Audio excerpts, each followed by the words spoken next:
Hello friends, today I'm going to talk about astrodowsing and X factor. बहुत बार ये होता है कि हम लोग एस्ट्रोलॉजी के ऊपर बहुत डिपेंड करते हैं एंड वो स्वाभाविक है। जो ऑकल्ट प्रैक्टिस में बिलीव करते हैं वो एस्ट्रोलॉजी के ऊपर डेफिनेटली फोकस करेंगे और जानने का कोशिश करेंगे। मैं पहले भी आप लोगों को एक बार ब्रीफ किया था कि एक ही टाइप का हॉरोस्कोप बहुत लोगों के अंदर देखने को मिलता है। मेरा पर्सनल एक्सपीरियंस है कि मेरा जो हॉरोस्कोप है सेम टू सेम हॉरोस्कोप मुझे 5 लोगों में दिखाई दिया जब मैं फुल फ्रेजेड प्रैक्टिस करता था। लेकिन ये 5 लोगों का अलग अलग देश में रहना, अलग अलग करियर, अलग अलग स्टाइल ऑफ थिंकिंग, वर्किंग, मुझे ये समझने के लिए और ऑब्ज़र्व करने के लिए मजबूर किया कि क्या क्या फैक्टर हो सकता है। Yes, difference of degree, minutes, seconds, it was there, but at the same time most important factor was there, his visible and invisible DNA. लेकिन मान लीजिए हम लोग जो 5-6 लोग इधर हैं, हम लोगों को बचपन में कोई अगर देखता था तो उनको कैसे पता चलता था कि ये अलग अलग प्रोफेशन में, अलग अलग डिपार्टमेंट में, अलग अलग ढंग से ये लोग काम करेंगे। तो ये जगह जो है ये एक्स फैक्टर वाला जगह है। ये 5 लोगों के अंदर कितना लोगों के अंदर वो स्पार्क है टू डू समथिंग स्पेशल। हर कोई इंसान उनके लाइफ में कुछ अलग करना चाहता है, कुछ अलग ढंग से झंडा गाड़ना चाहते हैं, और कोई चाहते हैं उनको लाइफ को सिक्योर करना। तो अलग अलग फोकस है, अलग अलग लोगों का एम्बिशन है, बट मोर और लेस लोगों को ये रहता है I want to live a good life and for that reason planning right from the beginning. अभी हम लोग देखते हैं पेरेंट्स लोग भी वो हिसाब से प्लानिंग करने लगते हैं और बच्चे के ऊपर वो कभी कभी इम्पोज करते हैं या तो कन्विंस करने का कोशिश करते हैं। तो नॉर्मली मुझे ये देखने को मिलता है कि it is very difficult only through astrology to talk about the different streams they may choose tomorrow, they may select tomorrow. इसलिए मैं एस्ट्रोडाउजिंग का सहारा लिया और वो एक्स फैक्टर आने लगे। आई एम वेरी हैप्पी, मुझे एक एक चीज़ सामने आने लगा। मैं फुटबॉल बहुत पसंद करता हूँ। मैं देखा अलग अलग प्लेयर उनके लाइफ में अलग अलग टाइम में उनका पीक फॉर्म में रहते थे। ऐसा भी कई प्लेयर थे जो लोग बहुत अच्छा खेलते थे लेकिन उनको उतना डिज़ायर्ड सक्सेस नहीं मिला। जैसे जॉर्ज बेस्ट, उनको दुनिया का one of the best players के अंदर गिना जाता है, जो वर्ल्ड कप कभी खेला ही नहीं। ऐसे भी हैं जो कंसिस्टेंसी दिखा सकते हैं and I believe Messi is one of them. मेरा बोलने का तात्पर्य ये है कि X factor is that particular thing which is very important for a talented individual. वो प्लेयर हो, वो डॉक्टर हो, वो इंजीनियर हो, वो साइंटिस्ट हो, वो कोई भी फील्ड से क्यों ना आए हुए हैं, उनको एक्स फैक्टर के ऊपर फोकस करना पड़ता है। हम लोग देखते हैं लोग टैरो रीडर्स के पास जाते हैं। Yes, tarot reading is also a wonderful way to connect your subconscious, but it can detail you like the astrodowsing devices. हम लोग अगर पुराने ज़माने में जाएंगे तो उधर शकुनी को दिखाई देगा और एक दिखाई देगा चाणक्य को। शकुनी मामा पाशा खेलते थे, Pasha was his dowsing devices.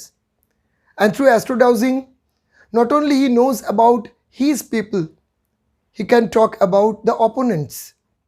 So astrodowsing can clearly give an idea about your people and opponents. That is a special quality of astrodowsing. It talks in detail.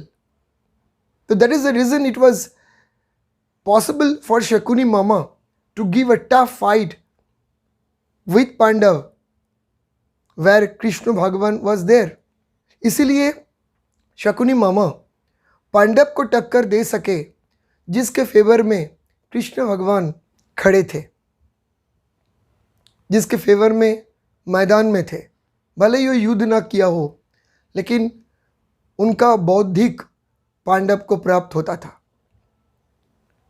Equally if we सी कौटिल्य, चाणक्य, वो भी perfectly उनका disciple को choose किए थे, उनका शिष्य को select किए थे चंद्रगुप्त के रूप में, जो इतना बड़ा काम कर सके और धनानंद को हरा सके।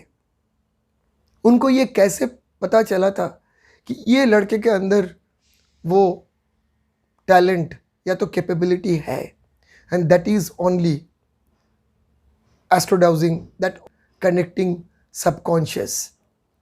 So connecting subconscious is very very important. I told earlier also. हर इंसान हर फील्ड में चैंपियन नहीं हो सकते हैं. ऊपर वाला सबको कोई ना कोई फील्ड में एक खूबियाँ दे के भेजते हैं. वो फील्ड को चुनना और वो फील्ड में आगे चलते रहना, ये बहुत ज़्यादा इम्पोर्टेंट होता है. Maximum time is spent lot of time by searching our profession. Sometimes we waste our time by searching our job or faculty or stream or department. Astrodowsing can talk about it very clearly. Because astrodowsing can say anything keeping all the occult theories in mind, because it can connect subconscious directly. मेरा बोलना ये है, x factor ही वो चीज़ है जो एक इंसान को स्पेशल बनाता है, बाशर्ते वो उनका स्ट्रॉन्ग साइड को आइडेंटिफाई कर सके. तो इसीलिए हम लोगों को कोई भी फील्ड को चूज़ करने से पहले स्ट्रॉन्ग पॉइंट को ढूंढना बहुत ज़रूरी होता है. जब तक वो समझ में नहीं आता है तब तक हम लोगों को हाथ पैर मारना पड़ता है. ऐसे भी देखा, बहुत टैलेंटेड इंसान, बहुत ज़्यादा स्पार्क वाला बंदा, वो भी उनका डिज़ायर्ड सक्सेस तक पहुंच नहीं पा रहा है. कोई उनको ओवर इंटेलिजेंट एस्टिमेट करके दरकिनार करते हैं, कोई उनका इंटेलिजेंस के ज़रिए खुद को इनसिक्योर महसूस करते हैं तो उनको दरकिनार करते हैं. कभी कभी वो बंदे को एक छोटा सा एक स्फूलिंग मिल जाता है, एक छोटा सा अपॉर्चुनिटी मिल जाता है और वो कमाल करने लगते हैं. बट द पॉइंट इज, आपको एक पोजीशन मिलने के बाद क्या करोगे वो और भी टफ चीज़ होता है. आपको अगर बहुत बड़ा कोई पोस्ट मिल गया, बहुत बड़ा कोई डेजिग्नेशन मिल गया, उसके बाद आप किस तरह से काम करेंगे, that is also a very very tough thing. दो तरह का स्ट्रगल होता है.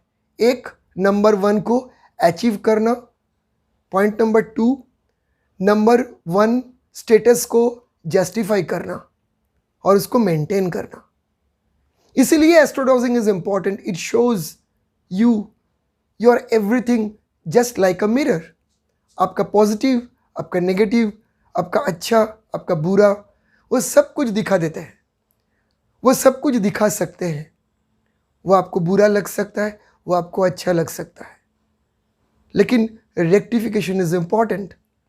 अगर आप वो पोजीशन में पहुंचने के बाद, वो टॉप लेवल में पहुंचने के बाद भी वो एक्स फैक्टर्स के ऊपर ध्यान देंगे, उसके ऊपर काम करेंगे, आप बहुत बड़ा झंडा गाड़ सकते हैं.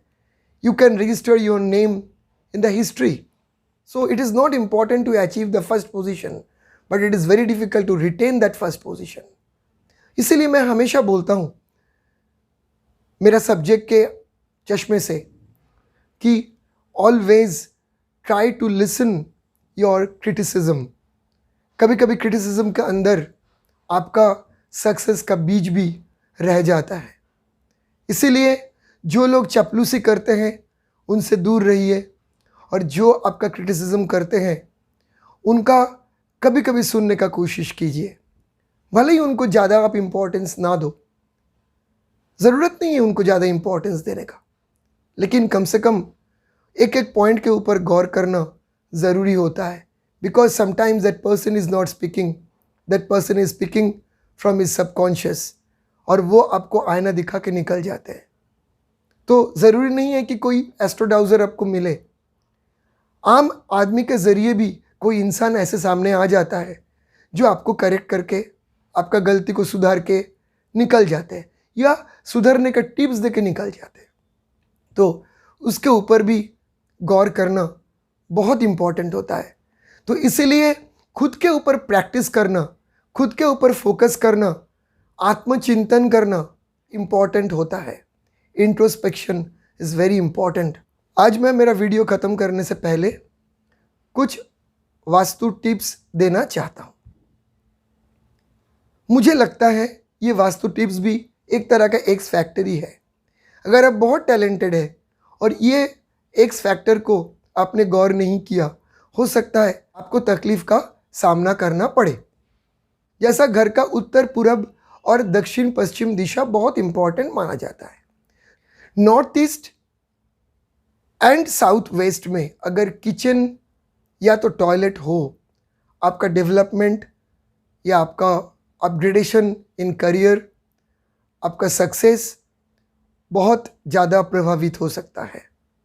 जो भी घर पे रहेंगे चेक कर लीजिएगा, उधर north east and south west में टॉयलेट और किचन ये दोनों चीज़ नहीं होना चाहिए। अगर टॉयलेट है तो उसका इस्तेमाल नहीं होना चाहिए। किचन अगर है तो उनको हम लोग कोशिश करेंगे दक्षिण पूर्व दिशा में शिफ्ट करने के लिए, अगर पॉसिबल हो तो। आज के लिए इतना ही, दोबारा भेंट होगा दूसरा वीडियो में। Thank you.